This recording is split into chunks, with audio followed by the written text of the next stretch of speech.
norteamericano. Y sin embargo, tenemos una serie de diferencias con ese sistema. ¿Sí? La Argentina no tiene un modelo originario, sino tiene un modelo derivado. Tomó el sistema federal norteamericano y lo adaptó a las circunstancias de nuestro país. De allí que nosotros podríamos decir que el origen es diferente, porque el Estado federal norteamericano nació de estados que eran totalmente independientes uno de otro, que son las denominadas colonias originarias que poblaron el territorio norteamericano y que en un principio se consideraban soberanos e independientes entre sí, pero que luego van a conformar lo que se llama el Estado Federal de Estados Unidos. En cambio, la Argentina venía de un sistema unitario, como era el sistema virreinal. O sea que el origen es diferente. En cuanto a la interpretación de las cláusulas constitucionales, nosotros podemos apreciar que en el sistema norteamericano, en caso de duda sobre la prevalencia de una norma federal o estadual, prevalece la estadual. En cambio, en la Argentina, en caso de duda, prevalece la norma federal. Respecto al Congreso Nacional, en el sistema norteamericano cuenta con mayor autonomía e independencia del que nosotros podemos ver en la Argentina, donde generalmente el Congreso muchas de las veces es dominado por quien tiene mayoría o ejerce el poder ejecutivo. El poder ejecutivo norteamericano solamente ejerce aquellas facultades que le son propias al Ejecutivo y no realiza o ejecuta facultades impropias, como sí ocurre en nuestro sistema, en donde el Ejecutivo dicta normas jurídicas con la misma jerarquía que una ley, como es el caso de los decretos de necesidad de urgencia, la legislación delegada. Otra de las diferencias del Poder Judicial. Nosotros permanentemente ponemos en tela de juicio la actuación de ese Poder Judicial, hablamos de politización del Poder Judicial, sin embargo el sistema norteamericano, el Poder Judicial se mueve con total independencia, al punto tal que es muy pocas veces su Corte Suprema ha tenido alguna nueva conformación, cosa que sí ha ocurrido con la Argentina, que ha cambiado inclusive su conformación, de 5 fue a 9, de 9 fue a 7, de 7 fue a 5 de nuevo, al punto tal que ahora tenemos 4 jueces nada más, ¿sí?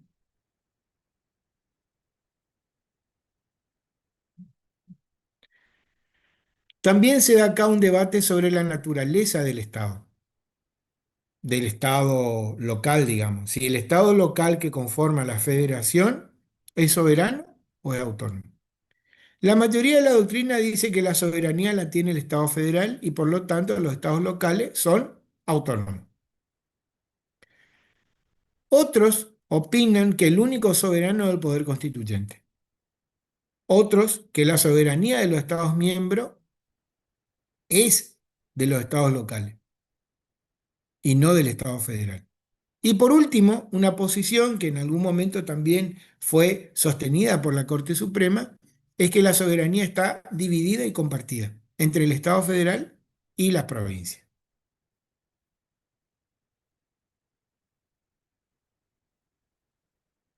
Es interesante también ver la clasificación que hace Hernández de los sistemas federales, para que nosotros podamos llegar a comprender que si bien el Estado federal tiene características este, comunes que hemos descrito anteriormente, no todos los sistemas federales se parecen y siempre hay algún grado de diferencia. Entonces acá Hernández dice, hay sistema federal integrativo y devolutivo, ¿sí? Integrativo es cuando nos encontramos en un sistema federal que aparece disperso, aparece en estados totalmente independientes, pero que luego se integran a un sistema, a un solo territorio, y otros sistemas en los cuales inicialmente aparecen como sistemas unitarios y que luego se separan para conformar distintos estados autónomos. Eh, Otra de las clasificaciones es simétrico y asimétrico, que es cuando nosotros miramos internamente cómo se comportan los estados locales o provinciales y vemos que hay sistemas en los cuales todos los estados son iguales unos a otros en competencia, en derecho, etcétera. Y otros sistemas en los cuales algunos estados tienen más derechos que otros estados locales. Ahora les pregunto a ustedes, ¿nosotros en cuál estamos? ¿En un estado federal simétrico o asimétrico? Asimétrico. ¿Por qué? Métrico, profesor. ¿Por qué sería asimétrico? Por la autonomía, profe. Porque ¿Por? cada constitución provincial de cada una de las provincias que constituyen a la nación argentina adoptan para sí algunas que otras facultades que otras provincias no adoptan. Claro, va a haber diferencias, pero lo que yo quiero es que ustedes lleguen a comprender si hay algunas que constitucionalmente, desde la Constitución, tienen más jerarquía que otras.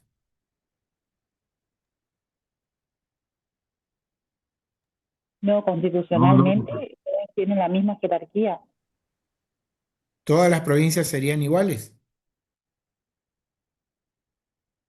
No, cada provincia tiene su propia constitución y la suprema es la Constitución Nacional, la suprema ley, Está digamos. Sí, bien, pero pero ninguna insisto, provincia es más que desde la otra. Constitución, escucha, Constitucionalmente ninguna es más que otra. bueno, a eso quería llegar. Entonces, ¿ustedes opinan que constitucionalmente ninguna es más que otra? ¿Es así? Sí, profe. Bien. Sin embargo, nosotros vemos una diferencia entre todos los estados y la provincia de Buenos Aires. Claro, ¿Viste? sería el gobierno federal, por ahí tiene más preeminencia en muchas cuestiones por encima de los estados No, no, locales. pero no estamos hablando del gobierno federal, estamos hablando de los gobiernos provinciales. Si hay alguna provincia que constitucionalmente tenga alguna jerarquía o competencia más que otra, ¿sí? Y lo que nosotros podemos ver es que esto ocurre con la provincia de Buenos Aires. ¿Sí? Si ustedes leen el artículo 31, tienen a mano una Constitución Nacional.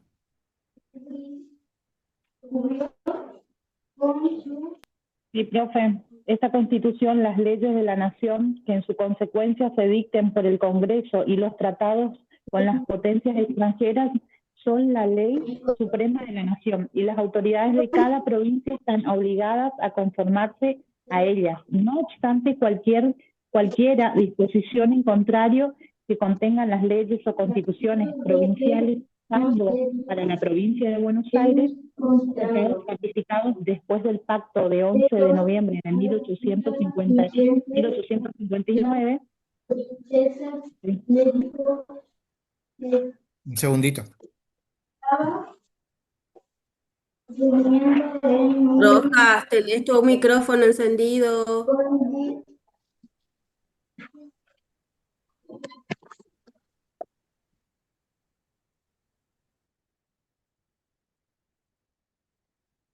Bueno, lo que nos queda claro es que después de haber leído la compañera el texto del artículo 31, el mismo texto hace una salvedad para la provincia de Buenos Aires, ¿sí? Que es el único que ha firmado un pacto de incorporación.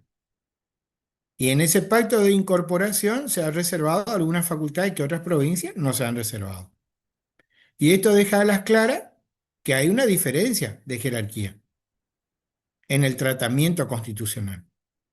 ¿Está? O sea que nosotros estaríamos dentro de ese grupo denominado sistema federal asimétrico. ¿Mm?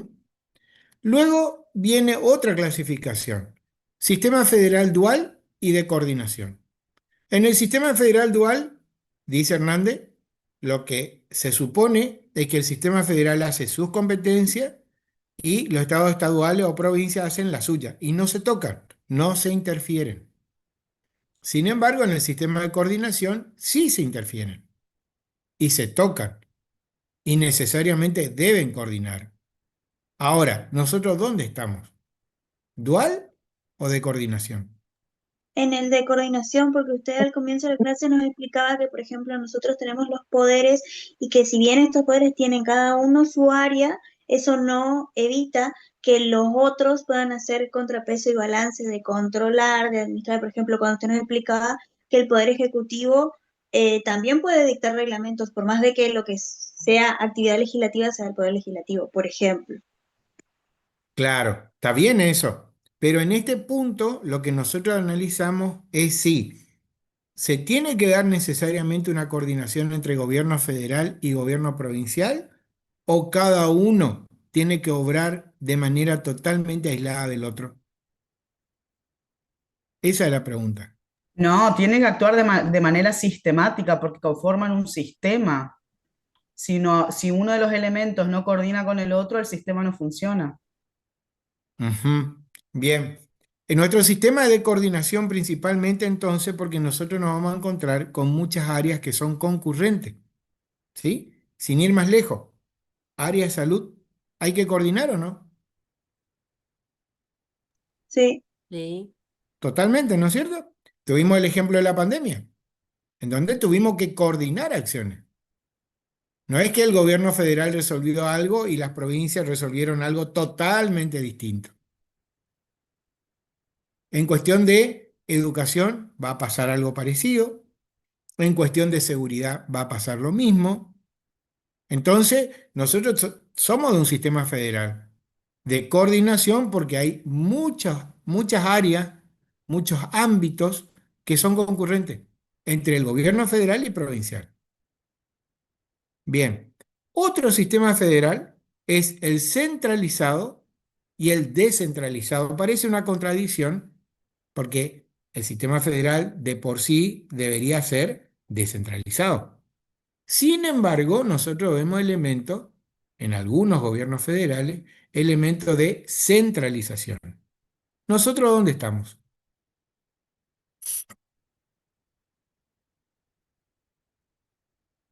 ¿Centralizado o descentralizado? descentralizado. Descentralizado. Bien. Eh, Lamento decirle que estamos en el centralizado, porque nosotros nos vamos a encontrar con algunas decisiones del gobierno federal que rige para todos. ¿Eh?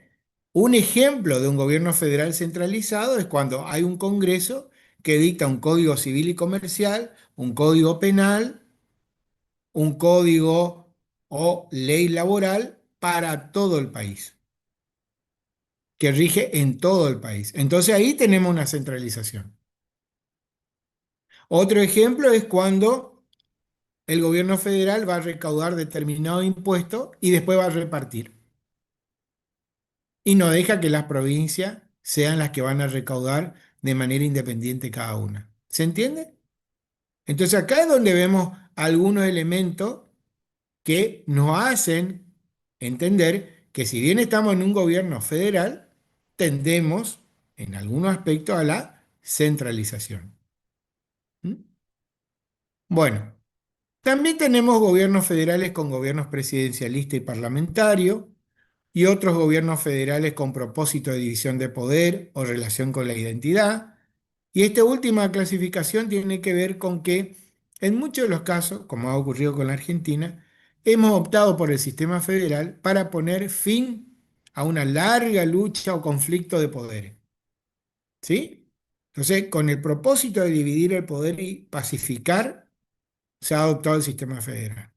Y hay otros países que han adoptado el sistema federal a los fines de respetar hábitos, idiosincrasia, cultura, etcétera, etcétera, como ocurre, por ejemplo, en países como Canadá, donde los pueblos aborígenes tienen una fuerza eh, predominante, muy fuerte, al punto tal, ¿no es cierto?, que ustedes van a encontrar que en países como Canadá, que les decía, eh, se vuelven oficial determinadas lenguas, no hay una sola, se habla el inglés, se habla el francés y se hablan también los idiomas que son autóctonos del propio espacio, ¿no es cierto?, donde viven las culturas aborígenes. Así que, bueno, tenemos este tipo de ejemplo en el cual el gobierno federal responde a otro interés. Su instalación responde a otro interés.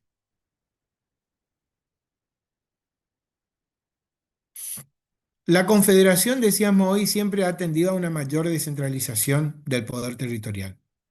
Giuseppe de Bergottini define como la unión política entre estados soberanos regulados por el derecho internacional, ¿sí? Y acá es interesante ver la diferencia que vamos a encontrar entre un sistema federal y uno confederado.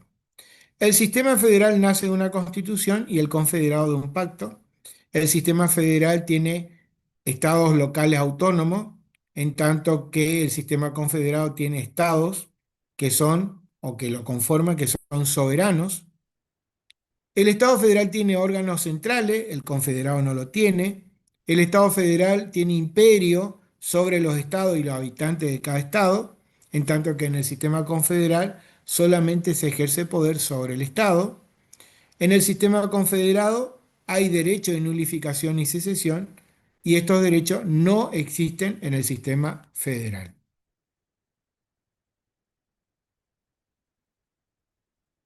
En cuanto a los estados regionales, que es otra de las modalidades que puede adoptar una forma de estado, responde a un proceso de descentralización de estados unitarios, es decir, aquellos que han quedado en un punto intermedio, un pasaje de un sistema centralizado unitario a uno descentralizado, se ha adoptado un término medio llamado sistema regional.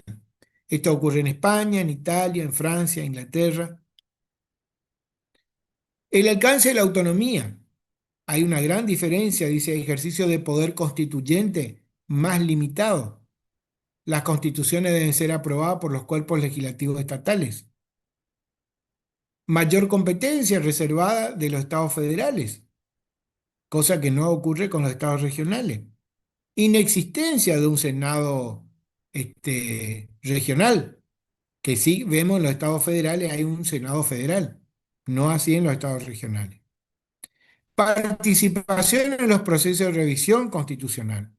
Los estados regionales no intervienen en este proceso, cosa que en las reformas constitucionales los estados provinciales sí, sí lo hacen, ¿sí? A través de Cámara de Senadores, cuando aprueba, por ejemplo, una ley de necesidad de la reforma, la Cámara de Senadores, que representa a las provincias, participa de las reformas constitucionales. Y en cuanto al ejercicio de funciones judiciales, en el sistema federal, ustedes van a observar una justicia federal y otra provincial, en tanto que en un estado regional, los estados regionales no tienen tribunales regionales, ¿sí? Bien. Veamos el tema del reparto de competencia. ¿Cómo se distribuye la competencia?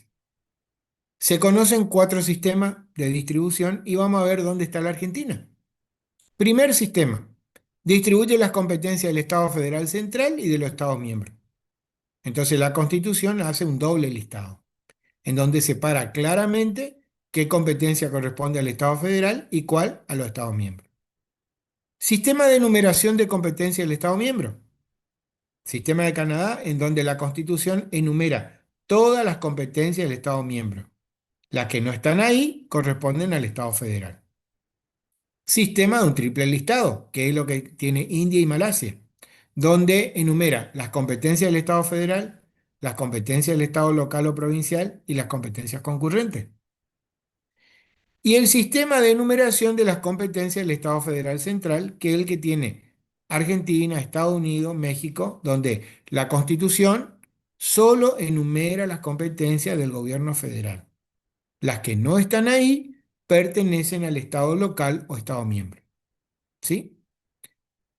Y este sistema surge claramente del artículo 121, cuando dice las provincias conservan todo el poder no delegado por esta Constitución al gobierno federal, y el que expresamente se hayan reservado por pactos especiales al tiempo de su incorporación. Queda claro entonces que nuestro sistema es el último, el que aparece acá como el punto D. ¿Mm? ¿Alguna pregunta hasta ahí? No, profe. Bueno, y uno de los últimos temas que vamos a mirar en esta unidad es el federalismo argentino, cómo se presenta. La Constitución de 1853 fue producto de acuerdos y transacciones, pactos preexistentes a los que hace referencia el preámbulo, que dieron lugar a la forma de Estado federal, para terminar con las diferencias, conservando las provincias, parte del poder y dando otra parte en la autoridad central. Esto es más o menos lo que yo ya les venía contando. Así las provincias son anteriores al Estado Nacional y fueron ellas las que crearon al Estado Nacional y no a la inversa, como a veces se cree. De esta manera se dio origen a tres tipos de facultades, que también ya algo mencioné. Facultades que son delegadas al gobierno federal, facultades que son concurrentes y facultades que son conservadas o reservadas por los gobiernos locales. Inicialmente, al sancionarse la Constitución de 1853, no estuvo Buenos Aires, que fue incorporada con la reforma, luego de la batalla de Cepeda de 1859 y del Pacto de San José de Flores, en una reforma llevada a cabo en 1860. Luego de este pacto se realiza una reforma parcial de la Constitución de 1860 y las cuestiones más importantes que se van a incorporar son las siguientes. Las constituciones provinciales no debían ser revisadas por el Congreso Nacional. El Congreso ya no podía iniciar juicio político a los gobernadores de provincia como sí lo podía hacer con la Constitución del 53 y las provincias podían dictar códigos procesales. Estas son entonces algunas de las reformas más trascendentes que caracterizan al sistema federal con la reforma de 1860. Y por último, nos encontramos con la reforma de 1994, que modifica el sistema federal argentino e incorpora lo siguiente: ley de coparticipación federal, el Senado como Cámara de Origen para las leyes sobre desarrollo de provincias y regiones, autonomía municipal, dominio originario de los recursos naturales, posibilidad de creación de regiones por parte de las provincias, celebración de convenios internacionales, intervención por ley, salvo el caso de que el Congreso estuviera en receso, que vamos a ver que la intervención lo puede disponer el Ejecutivo por decreto. Reducción de facultades del gobierno federal en establecimiento de utilidad nacional y autonomía de la ciudad de Buenos Aires. Estas van a ser las principales reformas que tienen incidencia en el sistema federal. Bien, ¿alguna pregunta hasta ahí? No, profe. Bueno, hoy vamos a llegar hasta acá, ¿sí? Acá damos por terminado la unidad número 1, ¿sí? Y el jueves que viene, bueno, vamos a continuar. Entiendo yo que vamos a tener tiempo para terminar de desarrollar la unidad 2 y 3 inclusive, ¿sí? Les voy a dar la fecha de los exámenes que les prometí hoy dar. Primer parcial sería el 27 de septiembre y recuperatorio 11 de octubre. Perdón, profe, no escuché porque se me cortó un poquito el internet. Primer parcial sería 27 de septiembre y recuperatorio 11 de octubre. Examen final sería 29 de noviembre y recuperatorio 13 de diciembre.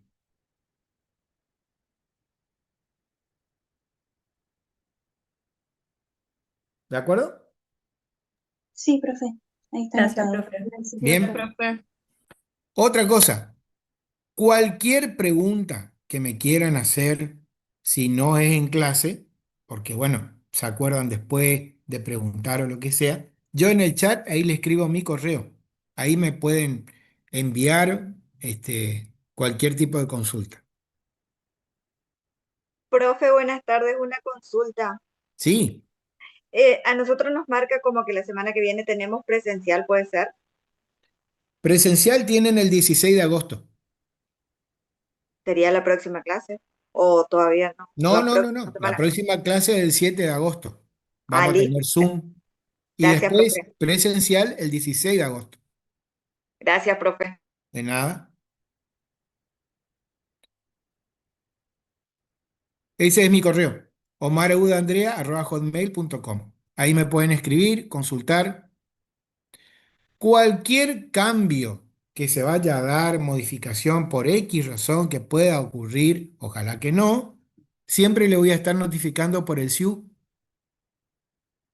¿Está? Cualquier mensaje yo voy a estar enviando por el SIU. Así que siempre hay que estar atento a lo que puedan recibir bajo esa forma de notificación. Bien, ¿alguna otra pregunta? Profe, ¿el primer parcial sería hasta donde se llegue, digamos, la clase anterior? ¿O hay alguna unidad específica? Eh, No entiendo. si el primer parcial es hasta alguna unidad específica o hasta el tema anterior que No, llegue. el primer parcial, como les dije hoy, es cuando terminemos de desarrollar todos los temas de público provincial, Ah, ok, ok, ok. ¿sí? De la 1 a la 12. Ese va a ser el primer parcial de público provincial.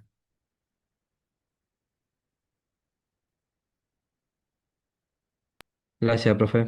Bueno, de nada. Muy bien. Nos estamos viendo el jueves de la semana que viene, a las 13 horas. Bueno, Perfecto, profe, muchas profesor. gracias. Gracias, Buenas profe. tardes. Bueno, Listo. hasta Hasta luego. luego, Profesor, profe. hasta Adiós. luego. Hasta luego. Luego,